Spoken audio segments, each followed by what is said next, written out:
Hello, I'm Denver Henderson, Assistant Director of the Williams County Public Library, with another episode of Oddly Peculiar.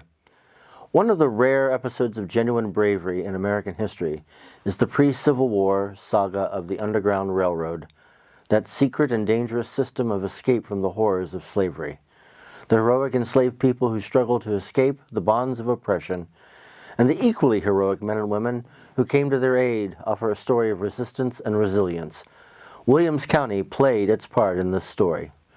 The Underground Railroad in Ohio began at the Ohio River.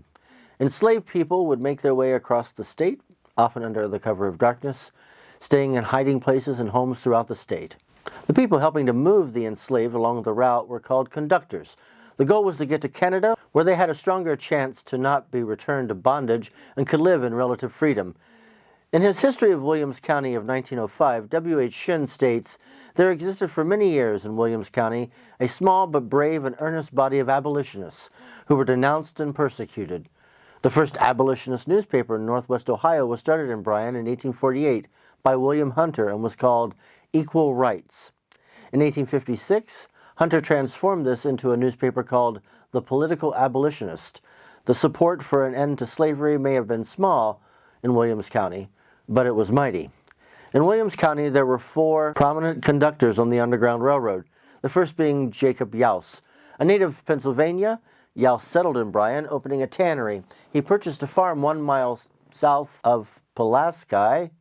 A deep ravine ran on his property, and it was here that many of those fleeing from evil were sheltered, and later it became a training ground for some of the young men serving in the Ohio Volunteer Infantry during the Civil War. Henry Newman, another Pennsylvania native, settled with his wife in the county in 1849. His farm was in Jefferson Township in Parkersburg, now a ghost town. In Newman's obituary in the Bryan Press on January 18, 1894, it was written, "During the old slavery days he aided many runaway slaves on their way to Canada and freedom, sometimes harboring as many as 20 in a single night." The Newman property was near the current location of Hillside Nursing Home. Another Jefferson Township abolitionist and Underground Railroad participant was Lemuel Boothman. A native of Trumbull County, Ohio, he arrived in Williams County in 1843. Boothman was a staunch supporter of William Hunter's newspapers and aided Youse and Newman in their activities ferrying escaped slaves to Canada. His son, Melvin Boothman, served in the Civil War and later became a member of the United States House of Representatives.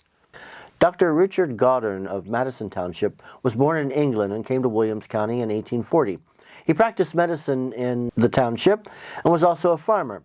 He was known as a staunch abolitionist and used his farm, which was close to the Michigan border, as a stop on the Underground Railroad.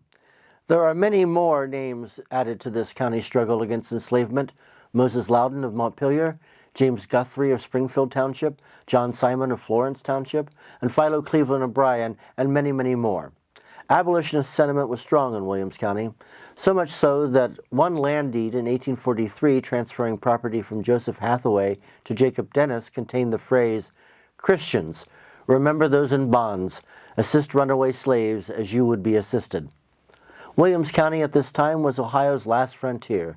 That such people lived here, worked the land, and created the county we live in with a strong moral compass and great conscience, assisted in this heroic struggle of the Underground Railroad, offering us today an example of bravery in the face of evil, is inspiring and, for the time and place, oddly peculiar.